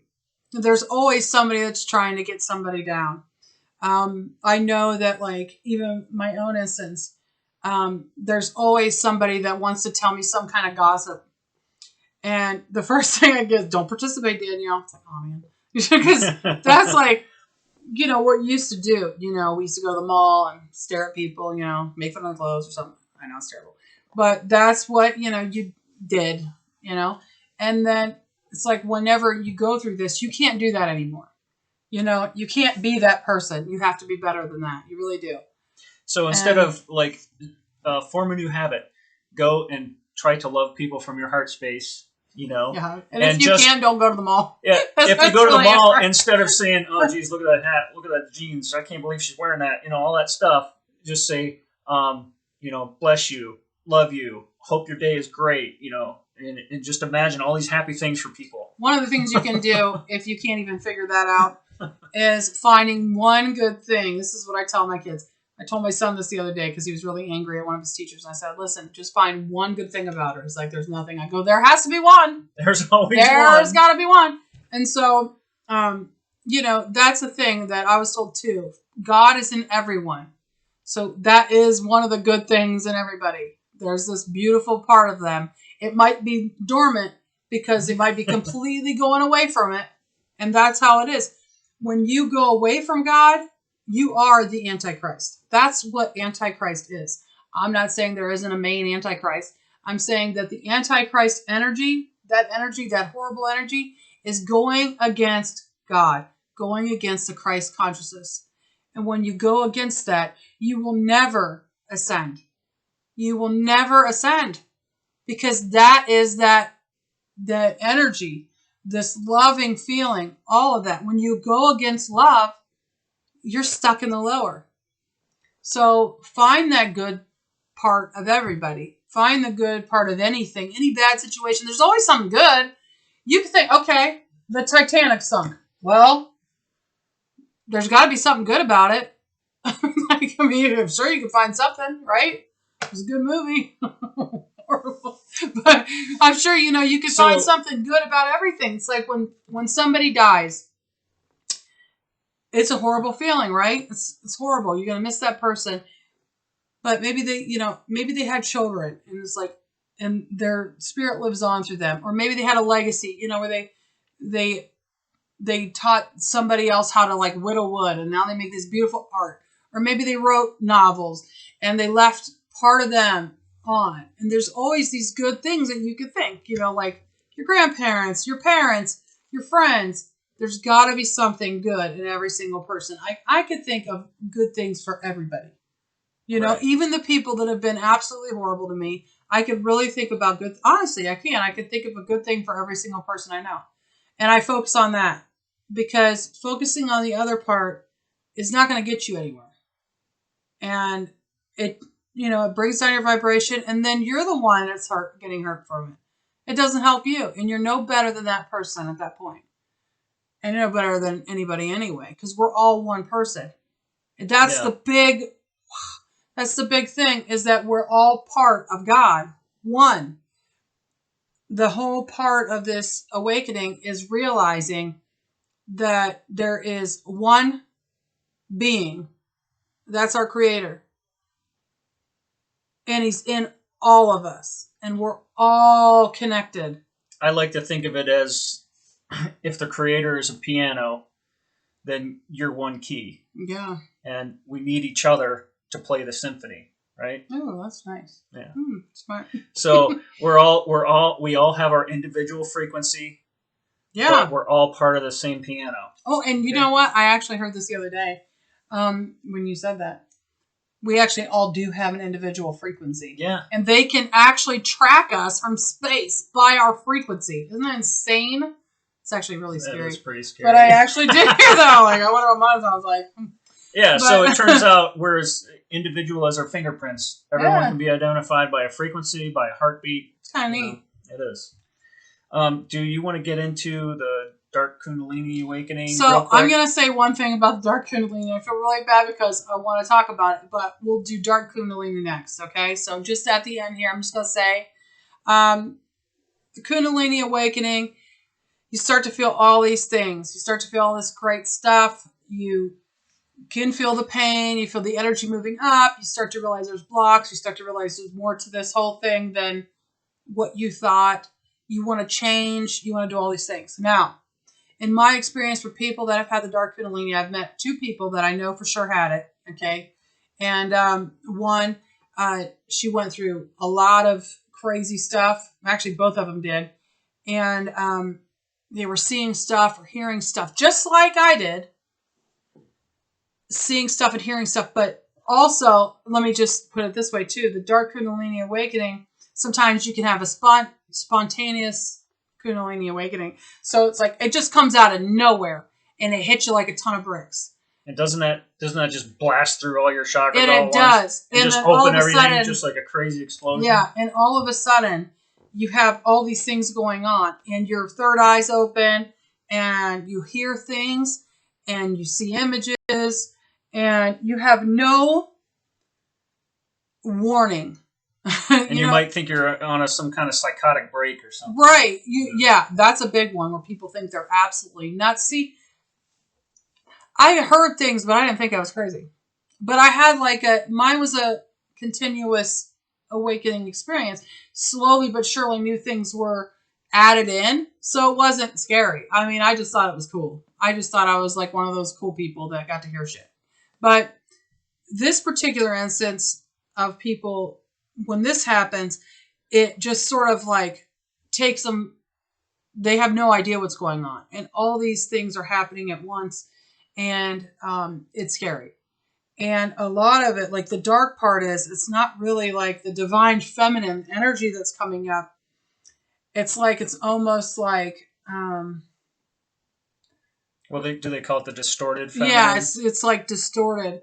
And it's like, they're talking to snakes. They're talking, they know that the Kundalini is sort of like snakes up the spine, and they're doing all these moves and everything.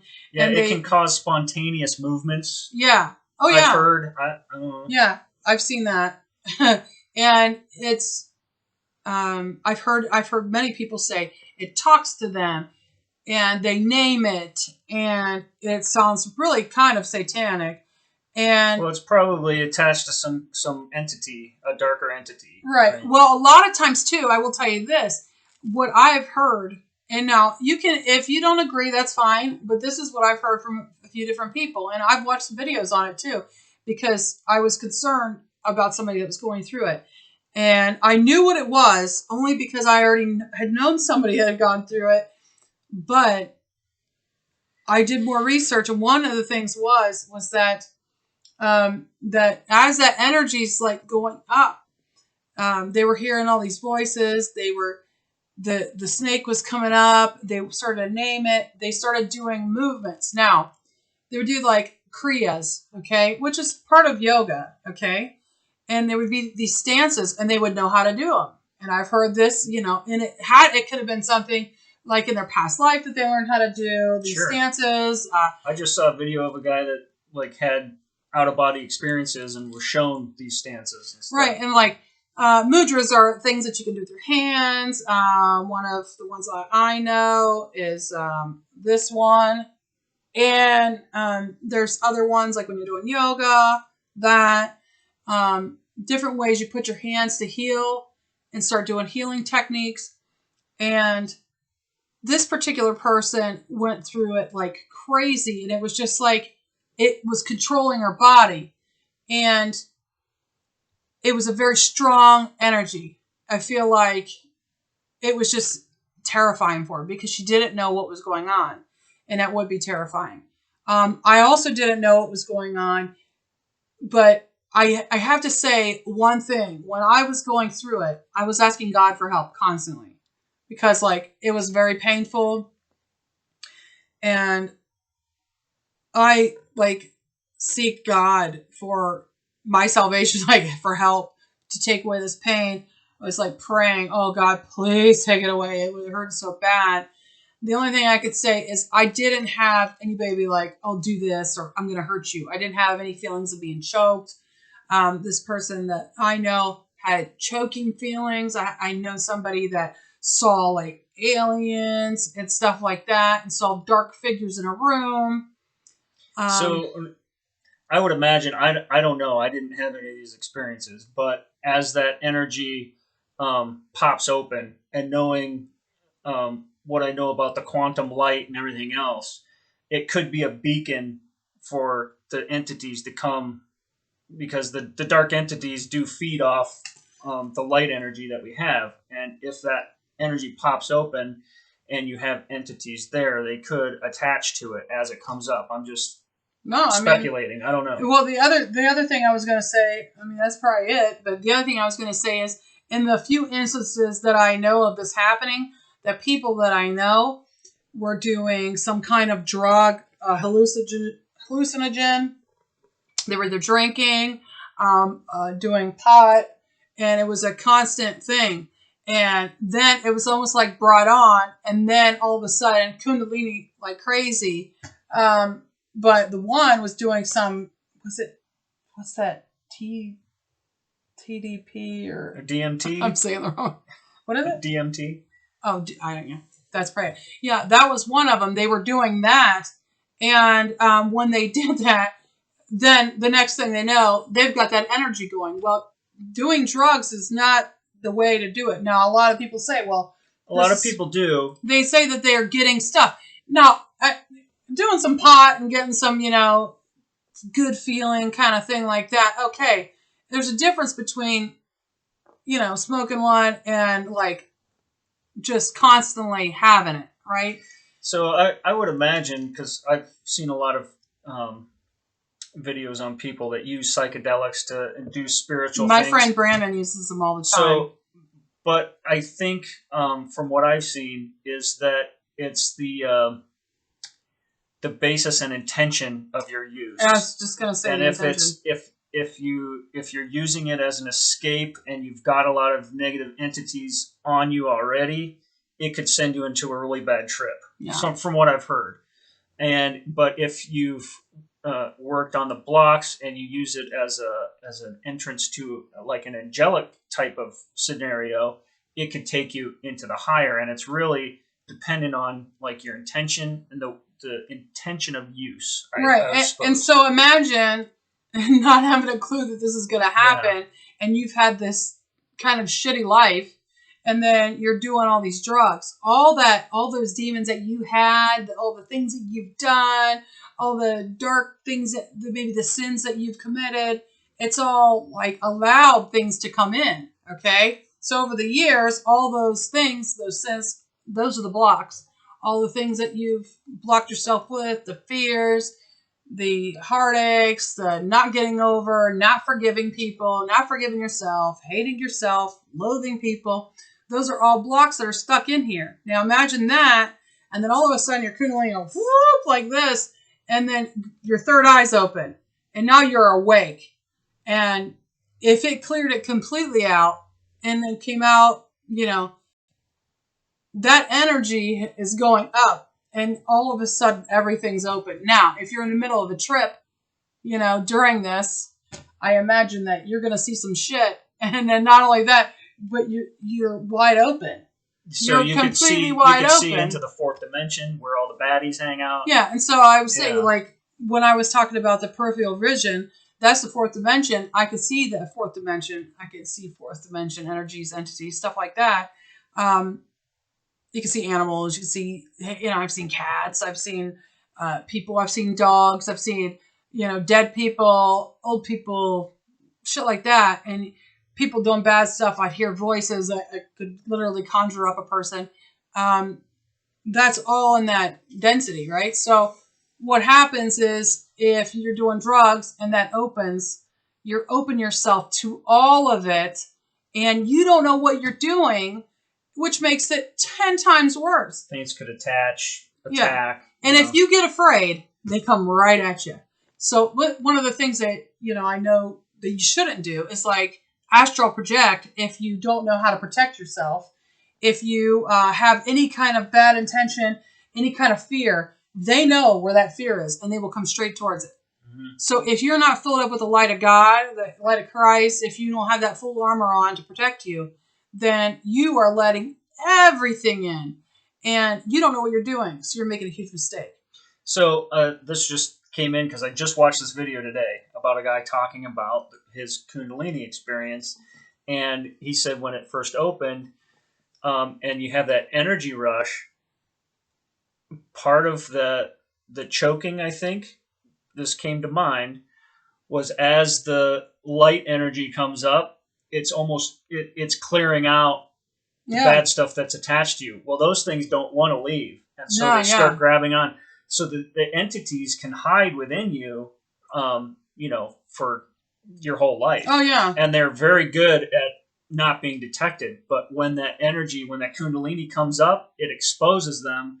And it's like a fire hose trying to shoot off somebody clinging to a wall. And so they'll grab and they don't want to leave. And so that will cause like a grabbing sensation. Yeah, it does feel like choking. I've had it happen to me. It's the guy said he felt like organs move around because things were like attached into his organs and the spine. And you can feel these things as the Kundalini comes up. I felt the energy pull up one time when I was listening to meditation.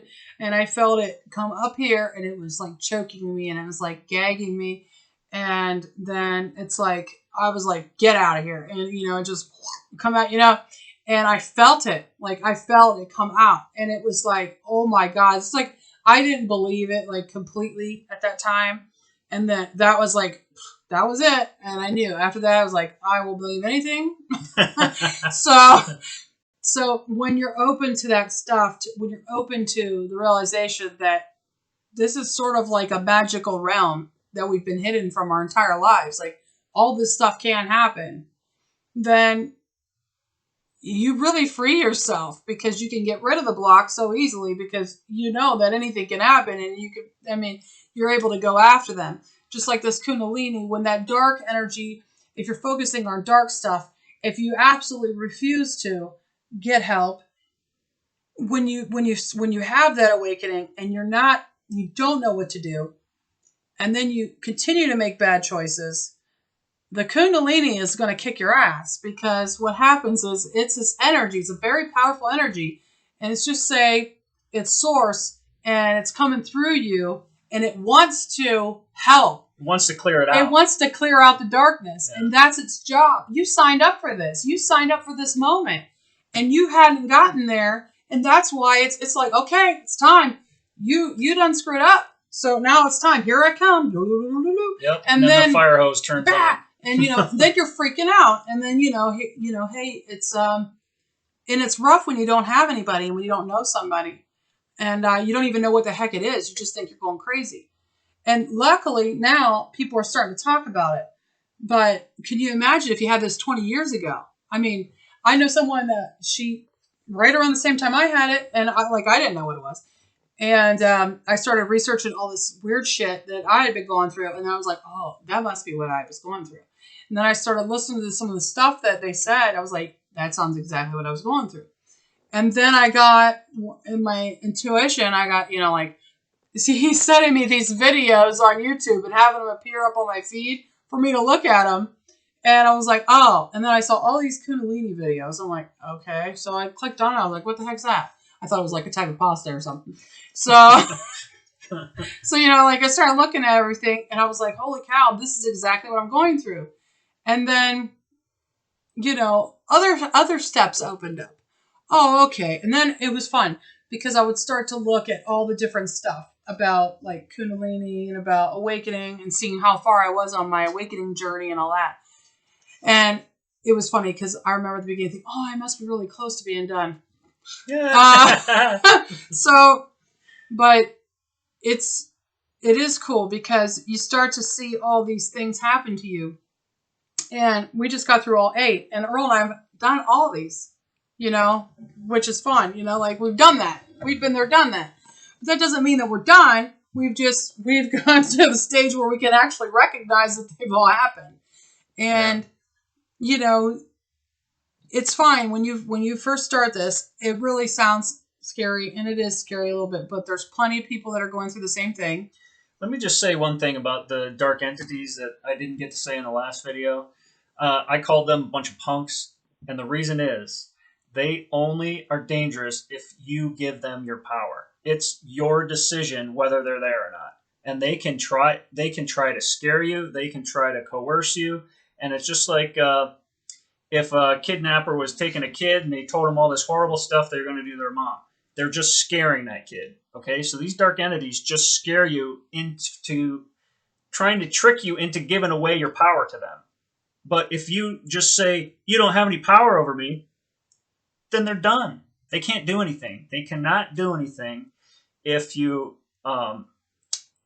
bring in the power of God or source of light and tell them they don't have any power over you, don't accept it. They can't do anything. Yeah. It's universal law. They're just a bunch of punks trying to scare you. So if you're having these entities attached on you and it's freaking you out, that fear is what's keeping them attached to you. And you can just say, you have no power over me. It's like the end of the Labyrinth movie. Yeah, it's actually you have no power over me. It's actually pretty easy once you figure it out and once you actually believe it. Because just a bunch of bullies.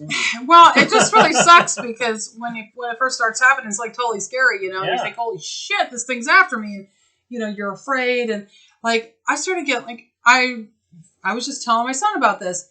I was going to work and I hated going to the bar area because lots of stuff happened in bars, and you know, and not just drinking, but like date rape, drugs, and people cheating on their husbands and all that, and cheating on their wives, and all kinds of stuff happened there. And so when I walked in there, I could feel it. Like, I'm an empath. I would feel this energy. And nobody was in the bar. The bar was closed. And all they had on was these like little neon lights. And every time I'd walk in there, I'd feel like my energy just being sucked out of me. I just felt awful. And I hated going in there. And I had to go in there because I had to get changed for the cash register. And I had to keep going in. I'm like, oh God, I hate this place. And then all of a sudden, God's just like, oh my gosh, Danielle. And he shows me this light. And I'm like, oh, that's right. Because you forget who you are. I mean, how powerful you are. We've been asleep for a long time as a society. We've been asleep. And then it's time to wake up to realize exactly what you are. And you're this beautiful light. You're light, just like God. You're light. And you go in and you're burning it away with your light. And that's all I did. I walked right in and I pictured light. And I pictured the light swirling around me. And I felt the light come up and I felt it. I felt this whoosh of light. And I went in. And I'm telling you right now, I'm not even kidding you. I felt so good. I'm not afraid of going in there at all. Now, every time I walk in, automatically the light surrounds me. And I just cleared the entire place out. And all I did it was with intention. And I have no fear whatsoever of that place. None. It's completely gone. I could go in there with no neon light. If there is anything in there, it can't get you because you're surrounded with light. And I'm surrounded by it. No. And that's the thing. You have to get to that point where it automatically shields you because you are the light. You have become the light. I am the light. The light is me. We are one. And then nothing can get you. So when you do things like astral projection, or maybe you look into a mirror and do that, or the mirror ball or whatever, or tarot, when you are the light and you know that you're the light, none of that negative entities, they can't get you. Because you're of God, and they all know it. And they know they can't mess with it. And so, I think it's a good spot to end. That's a good spot to end. The Kundalini is a very interesting thing. If you have any questions, please ask. Please like, share, and subscribe. I know it's a huge, long video. But it's a good one. We probably could have talked for another 6 hours. I honestly could talk a lot about the Kundalini because it's insane. But it's a process that, when it's happening, it can be scary, but just know that there's a lot of people that are going through it right now, and it can also be beautiful though, because it clears everything out. You find all your blocks. It's awesome. I will tell you this: when it first starts out, it sucks big time, but when you start to figure it out a little bit, when you get on the other side of it, and I can understand what's happening a little bit. You start to clear out the blocks. One block's cleared. Immediately the next block comes. Immediately the next block. And then maybe it might take 3 months before another block is has come, but you'll know it because you'll feel it. You'll feel angry and irritated. You'll feel like you're depressed, and you'll be like, oh, what's this about? And then you ask that question. You seek the answer. Then the block will be shown to you how to fix it. And then it might be hard. It might be so much as like, you can't drink green tea ever again. And then you have to give up green tea. And you're like, oh man, green tea's my favorite. Like, it's so stupid. But then it's just about letting go of the ego. It doesn't mean you'll never be able to drink green tea again. It means at that particular moment, you have to stop. I had to give up writing. I gave up my books. I deleted everything off Amazon. I threw out a lot of my stuff. I got rid of you would not believe the amount of stuff I got rid of. I think it was like 2 or 3 dumpsters full of stuff. Out of our house. Out of our house, or shed, or basement. I had other issues previously, got rid of a ton of stuff out of this little house. And it wasn't difficult. It was like, once you let it go and understand that the letting go allows for more to come in, it's not necessarily junk or stuff like that. It could be more intuition, more love comes into your life, more like good people are surrounding you, or it could be, it could be anything like that, but it's all good stuff. Well, it's an old cliche. If your cup is full of junk, God can't pour anything into it. So you clear out some junk, God pours some into it. Yeah. You fill it up, but then, there's more junk and you keep finding more and more.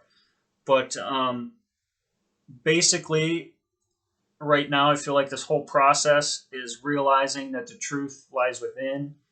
It's your inner intuition. It's connecting with God. It's connecting with the truth of light. It's connecting inside. It's clearing out yourself. So stop listening to what's on TV. Stop listening to the mainstream narratives. Stop worrying about that stuff because they're keeping you in fear. And it's inside. And you can become your own lie detector test when people come at you, and you start listening to your body, your intuition, your gut feelings, and it just keeps growing and growing. That's one thing that happens too. Whenever you start to go through the awakening, you do know when people are telling the truth, and you know it right away. I mean, I know it even before they even speak. And it's like you could feel it. There's an energy shift that you know if they're telling the truth or they're not. And when you become in tune with yourself and become in tune with Source, and you're figuring it out, then you feel this amazing, it's just amazing. You get these feelings, you'll get these tingles. Friends of ours call this like angel tingles. You get these like amazing feeling like, whoo, man, God's here. I feel him now. Man, that's right. I could feel it. And you get these knowings, like something's right. Something's wrong. And, that's all part of this. So it's another gift that you get. And it's amazing. These are the gifts that you get. They're not like crowns. They're not special, like, ooh, you're going to get a Maserati. Probably not. But you do get these priceless gifts. You get... it is priceless to trust your own intuition. Yeah. Yeah. And to feel like what's really good is that, like you said, to trust it. It's like to being sure. Yeah. I'm so sure about everything. Yeah. It's like, well, I know it's going to happen. I just don't know when, and that's the only thing that sucks, because time just sucks, knowing in time and stuff. But when you know something's going to happen, and then I just let it go. And it's like, people around me are like, oh, well, when's it going to happen? I'm like, hey, I don't know what's going to happen. I'm just telling you, I know what's going to happen. I know what's going to happen. I just don't know when. And, but it all starts with every individual. Yeah, and it's just a gift, though. It really is a gift, because it takes all this worry off. We put so much worry on ourselves about dates and time and calendars and schedules, and God wants us away from that. He doesn't want us to be on that, because we weren't meant to live by dates and times and calendars and schedules. We weren't meant to live like that.